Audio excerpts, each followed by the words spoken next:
Hey hello praise the lord everyone. सभी को जय मसीह की। मैं आशा करता हूँ कि आप सभी लोग ब्लेस होंगे, परमेश्वर की दया से बहुत ही अच्छे होंगे। तो आज की इस वीडियो में हम परमेश्वर के महान दास अपोस्टल अंकुर नरोला जी की प्रीचिंग को सुनेंगे और उनके द्वारा हम सीखेंगे कि हमें प्रार्थना कैसे करनी चाहिए और हम कैसे प्रार्थना करें कि परमेश्वर हमारी प्रार्थनाओं का उत्तर दे।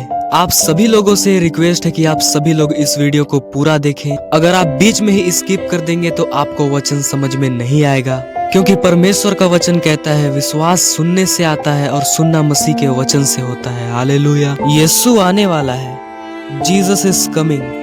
तो क्यों ना हम अपने जीवन को परमेश्वर के वचनों से तैयार करें। हालेलुया। तो आप सभी लोग इस वीडियो में शुरू से लेकर अंत तक बने रहे। परमेश्वर आपको ब्लेस करे। God bless you everyone. आज बड़े ध्यान से इस प्रार्थना को, इस वचन को सुनना। अगर आपने सुना और माना, लाइफ सेम नहीं होगी, उत्तर आएंगे, आपकी लाइफ रिलीज होगी, शैतान से डिलीवरेंस होगी, हर तरह से आप ऊंचा जाएंगे। आमीन खड़कने वाला चाहिए जरा। अपने हाथों को उठाओ। जो कुछ आज मैं सुनता हूं, मैं उस पे फलों को लाकर अपने परमेश्वर को खुश करूंगा। प्रभु यीशु मसीह के सामर्थी नाम में जोर से तारीफ करो। जितने हाथों में ताकत है, जोर। लूका 6 उसकी 12 और 13 आयत को हम पढ़ेंगे। उसमें लिखा है कि उन दिनों में वह पहाड़ पर प्रार्थना करने के लिए गया और परमेश्वर से प्रार्थना करने में सारी रात बिताई। जब दिन हुआ तो उसने अपने चेलों को बुलाकर उनमें से 12 चुन लिए और उनको प्रेरित कहा। बाइबल कहती है प्रभु यीशु मसीह ने सारी रात प्रार्थना की। पहाड़ पर प्रार्थना करने के लिए गए और सारी रात प्रार्थना करते रहे, क्योंकि दिन को परमेश्वर को चेलों को चुनना था। एक इंपॉर्टेंट काम परमेश्वर ने करना था। परमेश्वर ये नहीं चाहते थे कि वो चर्च को, कलीसिया को, लोगों को, क्योंकि प्रभु जानते थे कि उनका एक लिमिटेड टाइम है जो उन्होंने जीना है और उसके बाद क्रूस पर चढ़ना है, मरना है और फिर तीसरे दिन मुर्दों में से जी उठना है, फिर 40 दिन प्रीच करना है और उसके बाद 41वें दिन स्वर्ग पे चले जाना है और फिर उसने लेने आना है। ये परमेश्वर को मालूम था। तो परमेश्वर जानते थे कि उसके जाने के बाद वो चेले काम करेंगे जिन्होंने परमेश्वर से सीखा है। इसलिए अगर आप बाइबल को ध्यान से पढ़ेंगे तो परमेश्वर ने कुछ महीने ही लोगों के साथ उनको चंगा करते हुए और उनको प्रीच करते हुए बिताए। कुछ लोग 34 दिन कहते हैं, हम 2 महीने भी लगा लें। और बाकी के 3.5 साल उसने चेलों को ट्रेंड करने के लिए, चेलों को सिखाने के लिए बिताए, क्योंकि परमेश्वर ये जानते थे कि अब ये मेरा सुसमाचार चेले आके लेके जाएंगे। तो परमेश्वर ये जानते थे कि मैं चर्च को कमजोर लीडर ना दूं, डाइवर्टेड लीडर ना दे दूं, शारीरिक अगुवे ना दे दूं, गलत अगुवे ना दे दूं। तो परमेश्वर ने अपने डिसीजन को सही करने के लिए सारी रात प्रार्थना की। लेकिन आज का विश्वासी जब पता है कि सुबह एक बड़ी अच्छी डील करने के लिए जाना है, रात को वो मोबाइल पे लगा होता है और 2 बजे व्हाट्सएप चला के, फेसबुक चला के, सारे दोस्तों को इंस्टाग्राम पे चेक करके फिर वो सोता है और फिर लाइफ में गलतियां करता है और फिर इल्जाम दूसरों पे डालता है। यार ये बंदा गलत मिल गया लाइफ, यार मेरा पार्टनर गलत मिल गया, बिजनेस पार्टनर सही नहीं मिलिया मैनू, यार मैनू उन्हें धोखा दे दिता। जीसस जानते थे कि अपना फेलियर किसी के ऊपर डालने के बजाय ये अच्छा है कि मैं सारी रात परमेश्वर से प्रार्थना करूं और परमेश्वर से अगुवाई को मांगूं और अपने डिसीजंस के ऊपर परमेश्वर की अगुवाई को लूं, ताकि मैं कोई भी गलती ना करूं। हालांकि उन 12 चेलों में से एक व्यक्ति शैतान था, यहूदा इस्करियोती, लेकिन वो भी परमेश्वर की इच्छा के नीचे ही था कि उसका चेला ही उसे पकड़वाएगा। उसका प्रेम करने वाला, उसको चुंबन देने वाला, किस करने वाला चेला ही उसे पकड़वाएगा। लेकिन आज कितने विश्वासी हैं जो अपनी लाइफ के इंपॉर्टेंट डिसीजंस लेने हो तो वो प्रार्थना के साथ जाते हैं। आपके बच्चों को कौन से स्कूल में डालना है, ये प्रार्थना का विषय है। आपको किस जगह पर कैसे सेवकाई करनी है, प्रार्थना का विषय है। इस सेवकाई को करने से पहले, इस सेवकाई को शुरू करने से पहले मैं लंबी लंबी रातों प्रार्थनाओं में रहा हूं कि मुझे किस तरह से शुरुआत करनी है, कहां करनी है, मुझे कुछ मालूम नहीं था। बाइबल कहती है प्रार्थना छुटकारे को लेके आती है, लेकिन आज कितने विश्वासी हैं जो प्रार्थना करते हैं। अक्टूबर महीना एक बहुत स्पिरिचुअल महीना है और सबसे इंपॉर्टेंट महीनों में एक है आप लोगों के लिए। मैं आपको बता रहा हूं स्पिरिचुअली, मैं इसमें डिटेल में नहीं जाना चाहता। लोग जादू और टोनों के नीचे रहते हैं इन महीनों में, लेकिन इन्हीं महीनों में परमेश्वर का आत्मा भी आपकी लाइफ में बड़े काम करना चाहता है। बहुत लोग ये जानते हैं कि प्रार्थना करने से वो छूट जाएंगे, लेकिन जब भी वो प्रार्थना करने के लिए बैठते हैं, शैतान पूरी तरह से उन पे फाइट करता है। आपके परिवार के बीच से होके, आपके शरीर के बीच से होके, इच्छाओं के बीच से होके, आपको जब प्रार्थना करने का समय होता है, हर तरह के नेगेटिव ख्याल आपके मन में आता है, हर तरह का अविश्वास आपके मन में आता है। तो मैं भी ये क्वेश्चन करना चाहता हूं कि जब आप प्रार्थना करने के लिए बैठते हैं तभी ऐसा क्यों होता है? आप टीवी देखने के लिए बैठते तब ऐसा क्यों नहीं होता? जब आप प्रार्थना करने के लिए बैठते हैं तभी अविश्वास मन में क्यों आता है? तभी शैतान मन में क्यों आता है? तभी नेगेटिव बात मन में क्यों आती? तभी पाप मन में क्यों आता है? क्योंकि शैतान को मालूम है प्रेयर में छुटकारा है। उसको पता है कि प्रेयर के द्वारा ही आप अगले लेवल तक जा सकते हो। उसको पता है कि प्रेयर के द्वारा ही आप ऐसे डिसीजन ले सकते हो जो आप अपने दिमाग से कभी नहीं ले पा रहे थे। क्योंकि उसको पता है कि जब आप प्रेयर करेंगे तो परमेश्वर आपकी स्पिरिट में आपकी अगुवाई करेगा। झट से आपको अंदर एक लाइट की तरह जगता है, जैसे लाइट जगती है ना एकदम कमरे में, वो मोमेंट एक लाइट की तरह होता है। जस्ट आपकी स्पिरिट में ऐसे आता है लाइट की तरह, और आपको मालूम होता है कि परमेश्वर ने आपसे बात की है। लेकिन ये सारी चीजें प्रार्थना में होती हैं और वचन पढ़ने के दौरान होती हैं, जब आप प्रार्थना वाले स्थान में होते हैं और आप वचन पढ़ते हैं। आप जानते हैं बाइबल में लिखा है कि प्रभु यीशु मसीह के कोड़े खाने से आप लोग चंगे हुए। लिखा है कि नहीं लिखा? तब भी कुछ विश्वासी बीमार रहेंगे। ऐसा क्यों? अगर यीशु मसीह के कोड़े खाने से हम चंगे हुए हैं, अगर हमारे परमेश्वर ने प्राइस पे कर दिया है, मूल्य अदा कर दिया है, तो फिर भी बीमारी क्यों? बीमारी इसलिए क्योंकि बाइबल का वचन कभी भी अपने आप पूरा नहीं होता।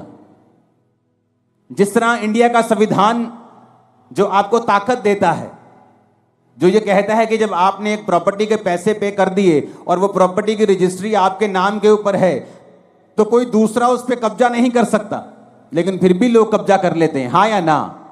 फिर आप क्या करते हैं? आप कोर्ट में जाते हैं। आप कोर्ट में जाके बोलते हैं जज साहब को, जज साहब आपके संविधान में लिखा है कि ऐसा ऐसा ऐसा लॉ है, इस लॉ के मुताबिक ये मैं इस प्रॉपर्टी का मालिक हूं, कागज मेरे नाम पे हैं। तो वो जज डिसीजन देता है, जब सब कुछ जांच परख लेता है, कि उस बंदे को बाहर निकाला जाए। लेकिन अगर आप केस नहीं करेंगे तो वो बंदा जो है वो आपकी प्रॉपर्टी के ऊपर कब्जा किए रहेगा।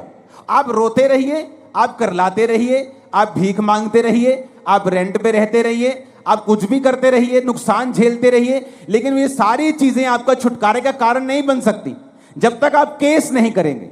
उसी तरह से आपको परमेश्वर के वचन जो बाइबल में लिखे हैं अपने आप से कभी भी पूरे नहीं होंगे जब तक आप इन वचनों को लेंगे नहीं। जब 2005 में बीमार था, जब मैंने आपको अपनी बाइबल, पहली बाइबल दिखाई थी, तो वो कहीं कहीं से काली है, कहीं कहीं से वो येलो है। क्यों? क्योंकि मेरे सिर पे जब मेरे को मेंटली अपसेट के अटैक होते थे तो बहुत सारा अनॉइंटिंग ऑयल मेरे सिर पे लगा रहता था। तो जब वचन मेरे सामने आता था, जहां हीलिंग होती थी, जहां कुछ छुटकारे का वचन होता था, तो मुझे रोना आता था और मैं बाइबल को पकड़ के ऐसे सिर पे लगाता था। वो तेल लगता था पेपर्स के ऊपर, वो काले हो जाते थे। तो मैं प्रभु से पूछता था कि परमेश्वर तेरे वचन में लिखा हुआ है, मैंने थोड़ी लिखा है, ये वचन मैंने थोड़ी बनाया है। तेरे वचन में लिखा हुआ है धर्मी का वंश बचाया जाएगा। तेरे वचन में लिखा हुआ है कि तेरे कोड़े खाने से मैं चंगा हो चुका हूं। तेरे वचन में लिखा हुआ है, अब ये तेरा वचन मेरी जिंदगी में पूरा हो। अपने आप कुछ नहीं होगा। पेंटिकोस्त के दिन चेले प्रार्थना कर रहे थे। क्या प्रार्थना कर रहे थे? जब पवित्र आत्मा उतरा, मैंने लोगों को पूछा, मैं लोगों को पूछता हूं क्या प्रार्थना कर रहे थे कि पवित्र आत्मा उतरा? कहते जी प्रार्थना कर रहे थे कि परमेश्वर तेरा आत्मा उतरे। मैंने कहा ऐसा तो नहीं लिखा बाइबल में।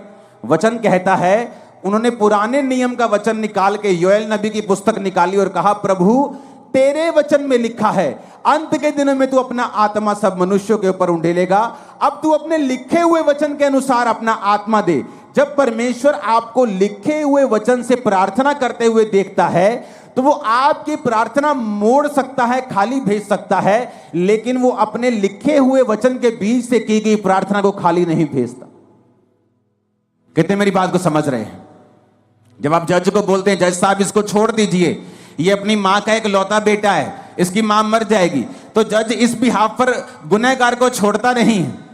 आप कुछ भी मत बोलिए जज को, ये अकेला बेटा है कि इसकी मां के 14 बच्चे हैं, छोड़ दीजिए। आप ये बताइए जज को कि ये प्रूफ है जी, ये निर्दोष है। जज और कुछ नहीं पूछेगा, उसको छोड़ देगा, हाँ या ना।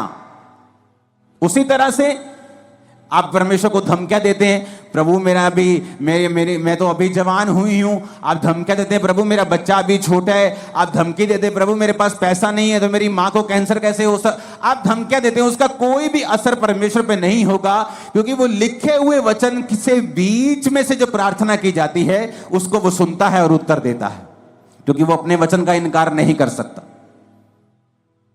एक विश्वासी को कैसे प्रार्थना करनी चाहिए? आज बड़े ध्यान से इस प्रार्थना को, इस वचन को सुनना।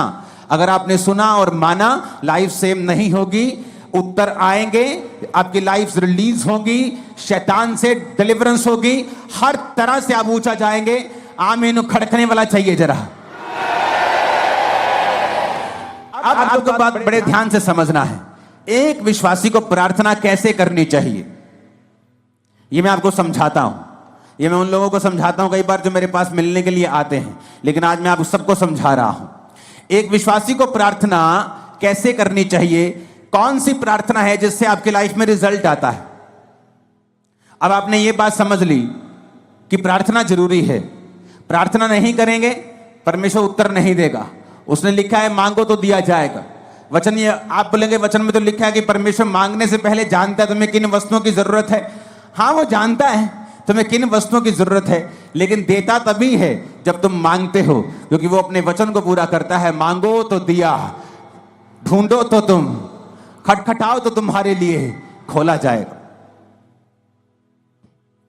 अब शैतान बुरी कोशिश करता है कि जब तुम प्रार्थना करने के लिए बैठो तुम्हें फोन याद आ जाए, तुम्हें सॉन्ग याद आ जाए, तुम्हें कुछ बात याद आ जाए, तुम्हें काम याद आ जाए, एनीथिंग पॉसिबल, पॉजिटिव और नेगेटिव एनीथिंग वो आपको याद करवाएगा, क्योंकि उसको मालूम है कि प्रार्थना ही एक ऐसा एक लौता माध्यम है जिसके द्वारा तुम परमेश्वर के साथ जुड़ते हो और आगे बढ़ते हो और परमेश्वर का आत्मा तुम्हारी अगुवाई करता है।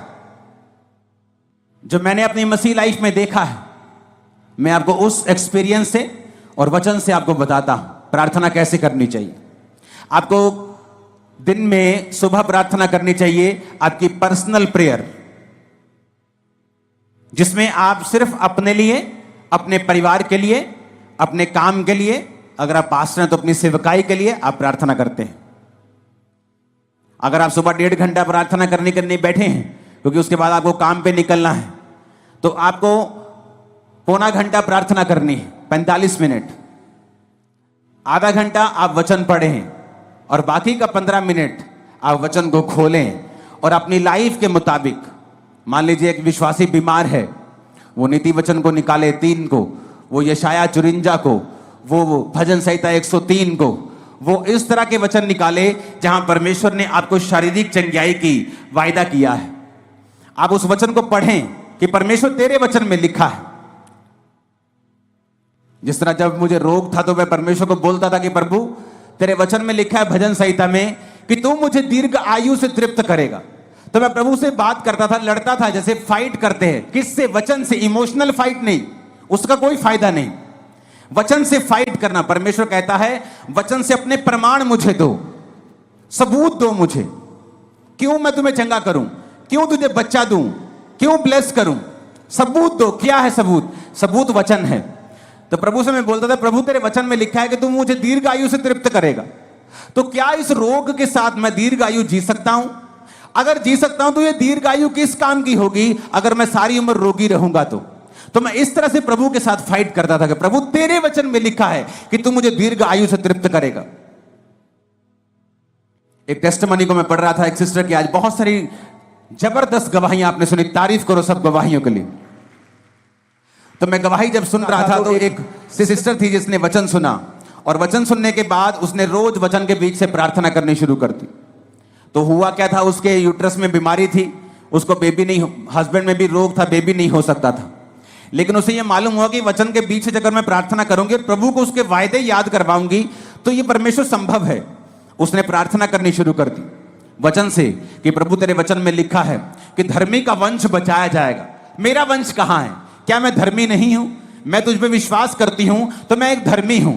प्रभु तेरे वचन में लिखा हुआ है कि तू बांझ को घर में लड़कों का आनंद करने वाली माता बनाता है। प्रभु तेरे वचन में लिखा हुआ है कि तू हमें फलवंत करेगा। प्रभु तूने आदम को कहा था be fruitful and be multiply. बिना बच्चे के मैं मल्टीप्लाई कैसे हो सकती हूं?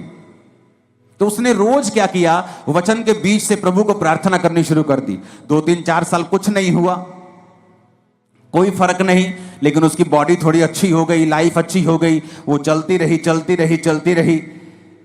उसको शायद पीरियड भी नहीं आते थे, पता नहीं चलता था कि बेबी प्रेगनेंसी है कि नहीं है, क्योंकि बहुत सारी कॉम्प्लिकेशंस थी। एक दिन अचानक अपने रेगुलर डॉक्टर से जब चेकअप करवाने के लिए गई, वो 2nd मंथ की प्रेग्नेंट थी और परमेश्वर ने उसको एक बेटा दिया। उसके बाद परमेश्वर ने उसको एक बेटी दी। दोनों जीवित हैं। आप जब सुबह प्रार्थना करने के लिए उठें तो अगर आप 1.5 घंटा प्रार्थना करते हैं तो 45 मिनट प्रार्थना करें। उसमें आपको क्या बोलना है? आप कुछ भी बोलें, वो परमेश्वर है, वो कोई बाबा नहीं है कि आप एक वर्ड थोड़ा इधर उधर बोल देंगे तो वो आपकी जान ले लेगा या आपको श्रापित कर देगा। एक छोटा बच्चा जब अपनी मां के पास आता है और 1 साल का होता है और बोलता नहीं पूरा, या मामा मामा जा जा ऐसे करता है, तो उसकी मां उस गुस्सा नहीं करती। उसकी मां पहचान लेती है इसको क्या चाहिए, इसको दूध चाहिए, इसको खाना चाहिए, इसको दाल का पानी चाहिए, इसको वॉशरूम आया है, वो पहचान लेती है। आपका पिता भी ऐसा है, आपका हेवनली फादर भी ऐसा है। जब आप 45 मिनट प्रार्थना में बैठेंगे तो उसका थैंक्स करें, उसकी वर्शिप करें, उसको शुक्र कहें, सब बातों के लिए उसका थैंक्स करें, आप उसके साथ बात करें। वो आपका पिता है, वो बाबा नहीं कि आपको मार देगा। आपको 2 चीजें गलत पढ़ देंगे तो वो आपको कत्ल कर देगा या आपको श्रापित कर देगा, ऐसा नहीं है। लेकिन वो ऐसा परमेश्वर भी है जो ये कहता है कि अपना प्रमाण मुझे दो, जो ये चाहता है कि उसके बच्चे एक्टिव रीति से ये जाने कि वचन में क्या लिखा है और वचन में कौन सी चीजें हैं, क्या अधिकार हैं हमारे पास वचन के बीच से जो हमें इस्तेमाल करने हैं। तो जब आप सुबह प्रार्थना करने के लिए 45 मिनट उठे और आपने प्रार्थना की, आपने थैंक्स किया, आपने वर्शिप की, आपने प्रभु का थैंक्स किया, 45 मिनट हो गए, आपने आधा घंटा बाइबल पढ़ी। अब अगले 15 मिनट, आधा घंटा बड़ा इंपॉर्टेंट है। उसमें क्या करना है? वचन निकालना है जो आपकी लाइफ से संबंधित है। आपको हीलिंग चाहिए, हीलिंग के वचन निकालें।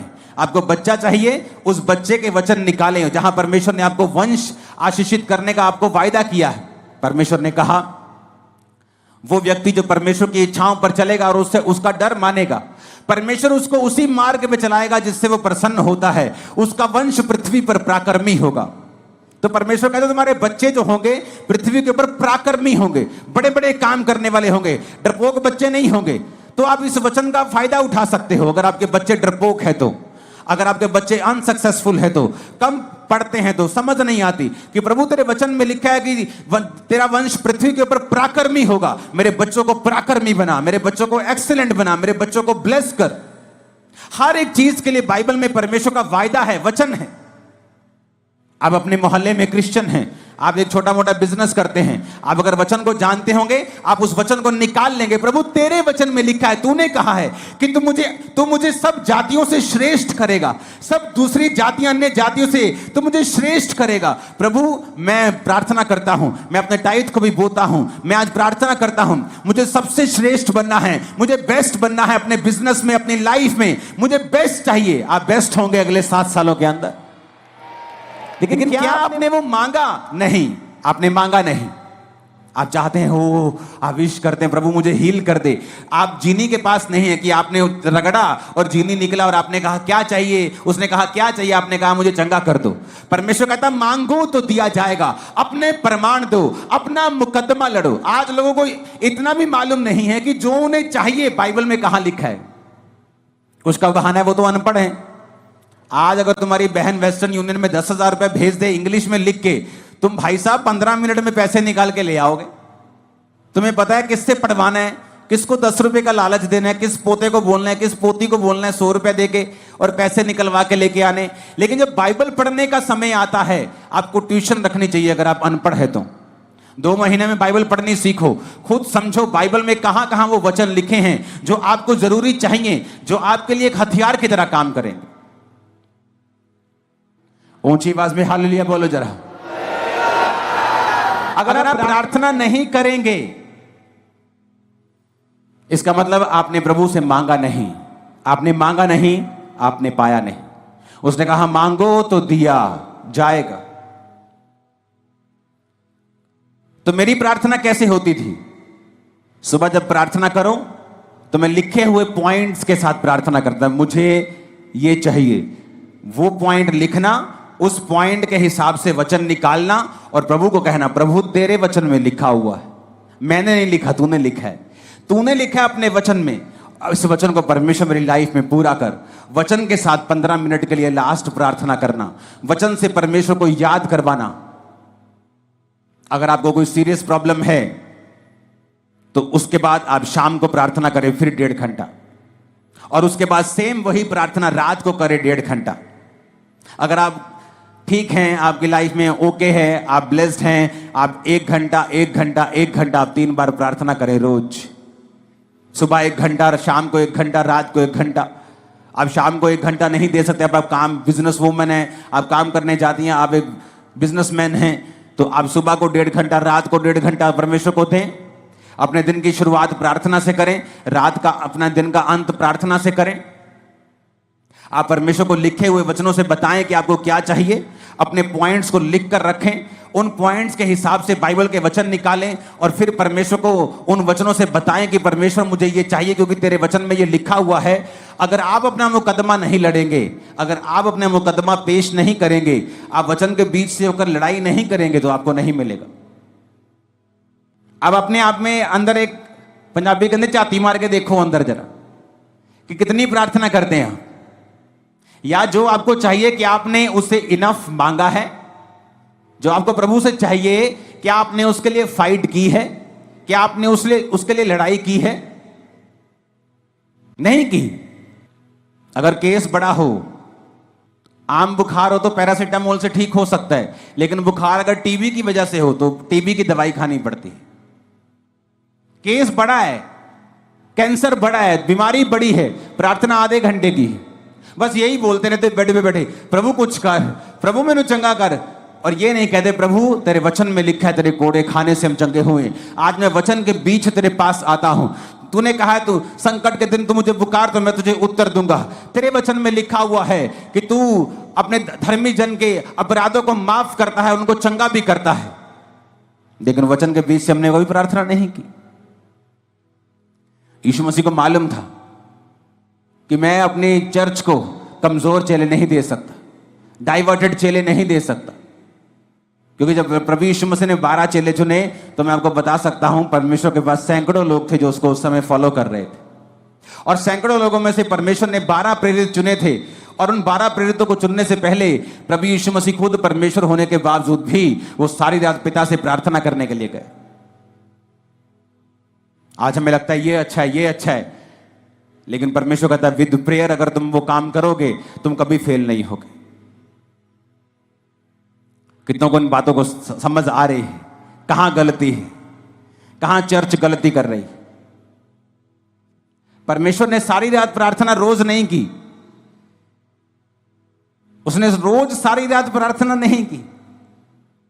मैं रोज रात को प्रार्थना करता हूं, लेकिन रोज फुल नाइट प्रेयर नहीं करता हूं।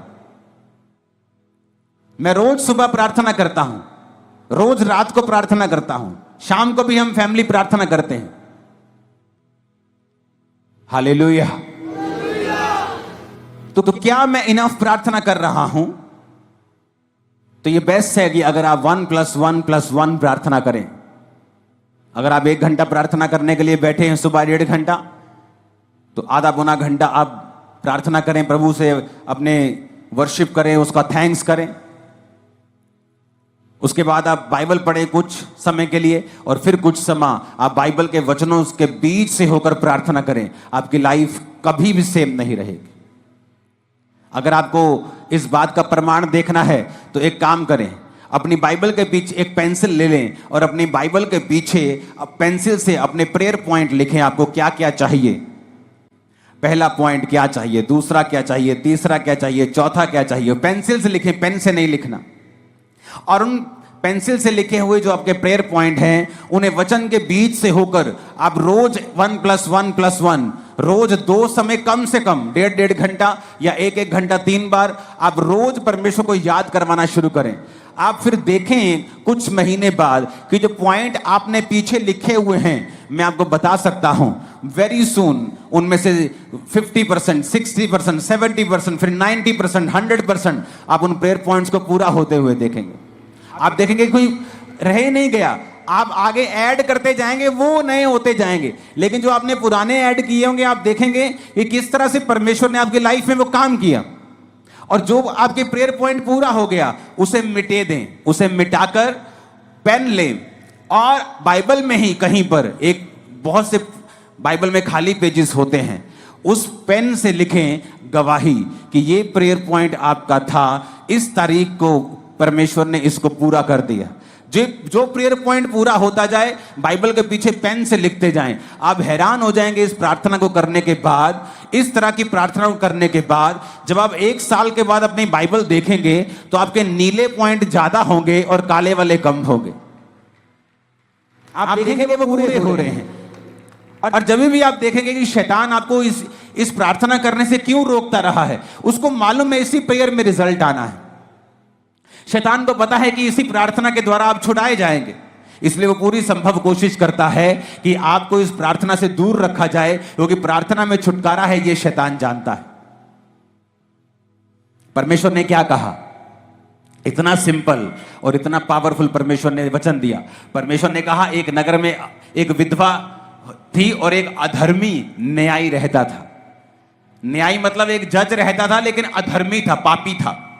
तो विधवा बार बार उसके पास जाकर बोलती थी मेरा न्याय चुका और मुझे मुद्दई से बचा, मुझे फलाने बंदे से बचा, मेरा न्याय कर। तो बाइबल कहती है, परमेश्वर कहता कि वो अधर्मी, वो पापी न्यायी क्या सोचता है कि ये विधवा आकर बार बार मेरे नाक में दम ना कर दे, इसलिए मैं इसका काम कर देता हूं। तो परमेश्वर ने कहा सुनो वो अधर्मी क्या कहता है। अब जो व्यक्ति दिन रात परमेश्वर के नाम की दुहाई देता है, परमेश्वर ने कहा क्या मैं उसका न्याय नहीं करूंगा। जो व्यक्ति दिन रात मेरे नाम की दुहाई देता है, क्या मैं उसका न्याय नहीं चुकाऊंगा, क्या मैं उसकी प्रार्थना नहीं करूंगा।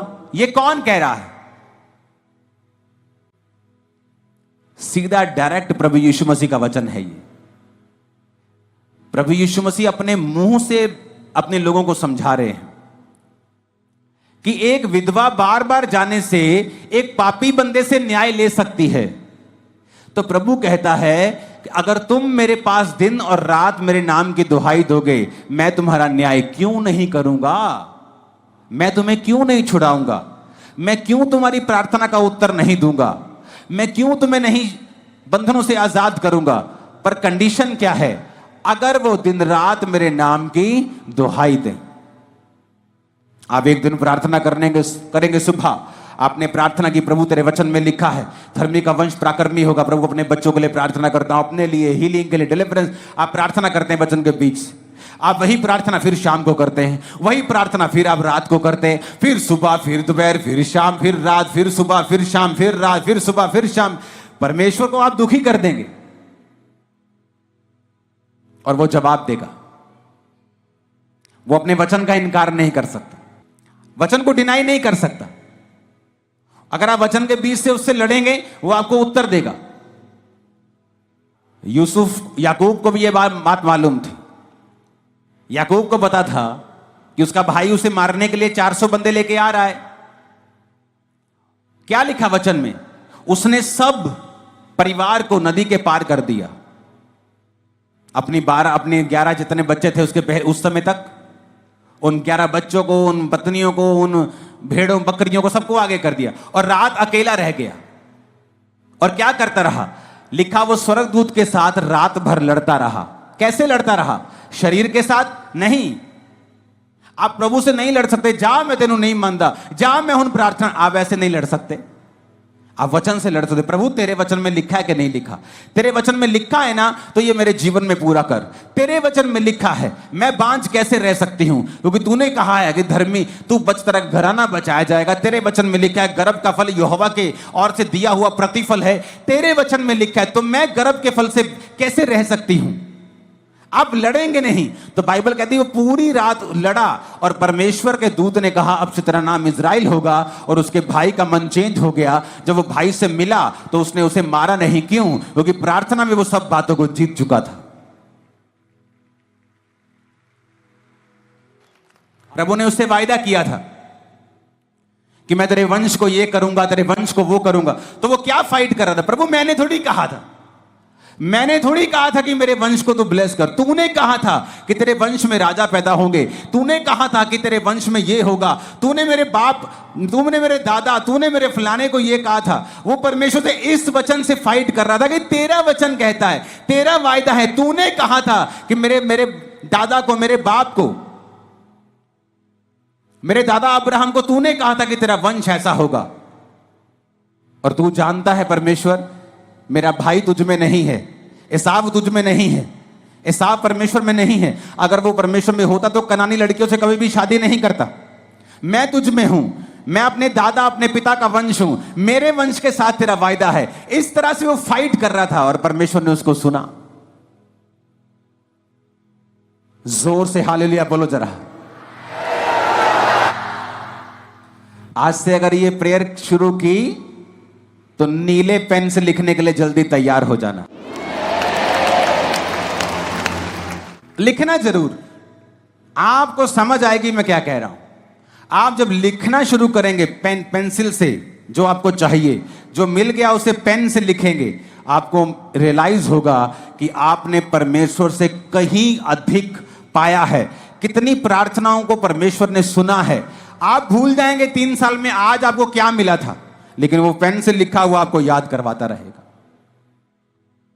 उतना कॉन्फिडेंस आपका बढ़ेगा कि मुझे इस प्रार्थना से उत्तर मिले हैं, इस तरह से मुझे उत्तर मिला था इस समय, उस समय, फलाने साल। अगर उस साल में इतना फंसा हुआ था और मैंने इस रीति के साथ प्रार्थना की, तो वो वचन तो सेम है। आज वो मुझे छुड़ाएगा जैसे उस समय परमेश्वर ने मुझे छुड़ाया था। तो वो सारी उम्र आपकी रक्षा करता रहेगा। इसलिए मैं कहता हूं अपनी बाइबल को ज्यादा चेंज मत करना। मेरी बाइबल का कवर कितनी बार फट जाता है, पेज फट जाता है, उसी को मैं चिपका लेता हूं। मेरे पास हजारों बाइबल पड़ी, लेकिन उस बाइबल में लिखा हुआ है, पीछे पॉइंट्स लिखे हैं, चीजें लिखी हैं, तो मैं चाहता नहीं कि वो मैं मिस करूं। हालेलुया बोलो ऊंची आवाज में। आज से ऊंची आवाज से बोलो, प्रार्थना करेंगे हम, इसी तरह से करेंगे, वचन के बीच से करेंगे। आमीन बोलो ऊंची आवाज। ये अक्टूबर स्पिरिचुअल मंथ होगा, फाइट का, जीतने का, डिलीवरेंस का, आशीष का, फाइनेंशियल ब्लेसिंग का भी होगा। आमीन। रोज प्रार्थना करने के लिए तैयार हैं? कैसे प्रार्थना करेंगे रोज? और कहता दिन और रात मेरे नाम की जो दुहाई देंगे। कितना सिंपल है परमेश्वर। उसने कहा है कि विधवा अपना न्याय करवा सकती है, बेवकूफ हो तो तुम क्यों नहीं करवा सकते? एक अधर्मी से, एक पापी से विधवा अपना काम निकलवा सकती है, तो तुम्हारा दिमाग कहां है? तुम धर्मी से, तुम परमेश्वर से काम नहीं निकलवा सकते क्या? एक विधवा एक पापी के पास बार बार जाकर उसको तंग करके काम निकलवा सकती है, परमेश्वर ने कहा, तो तुम्हारा दिमाग कहां है? तुम्हारे दिमाग पर शैतान ने क्यों पर्दा डाला है? तुम अंधे और गूंगे क्यों बनकर बैठे हो? तुम क्यों नहीं दिन और रात परमेश्वर के नाम की दुहाई देते हो? वचन के बीज से क्यों नहीं प्रार्थना करते हो? प्रार्थना करने के लिए परमेश्वर के समीप क्यों नहीं आते हो? और ये एग्जाम्पल खुद प्रभु यीशु मसीह ने अपने मुंह से दी है कि एक विधवा का न्याय अगर अधर्मी पापी कर सकता है, क्योंकि वो एक ऊंची पोस्ट के ऊपर है, लेकिन ना तो परमेश्वर से डरता है ना किसी आदमी की परवाह करता है, फिर भी विधवा उससे काम निकलवा लेती है और वो ये सोचता है कि बार बार विधवा मेरे नाक में दम करेगी, तो परमेश्वर कहता है अगर विधवा उसका न्याय करवा सकती है अपना उसके पास जाके, और वो उस विधवा का न्याय कर सकता है, तो परमेश्वर तुम्हारा न्याय क्यों नहीं करेगा अगर तुम भी कहने का मतलब है उसके नाक में दम कर दो तो। प्रभु भी देखेगा भाई कि कितने दिन हो गए तेरे को सेम वचन से प्रार्थना करते, तू रोज आती है अपने बेबी के लिए, तेरे को 5 साल हो गए हैं, कब तक वो तुम्हारी प्रार्थना को अनसुना करेगा? वो तुम्हें जवाब देगा। तुम्हारी बाइबल का पिछला पन्ना उस नीली लाइंस के साथ भरा हुआ मैं देख रहा हूं, और तुम्हारी गवाहियों के साथ भरा हुआ देख रहा हूं यीशु मसीह के सामर्थी नाम में। मैं आशा करता हूँ कि आप सभी लोगों ने इस वीडियो को पूरा देखा और आप सभी लोग इस वीडियो के माध्यम से काफी ज्यादा ब्लेस हुए होंगे। और अगर आप चाहते हैं कि मैं आप सभी के लिए ऐसे ही और वीडियोस को लाता रहूं, तो आप सभी लोग हमारे इस YouTube चैनल को सब्सक्राइब करें और इस वीडियो को ज्यादा से ज्यादा शेयर करें, ताकि इस वीडियो से और लोग भी आशीषित हों। God bless you everyone.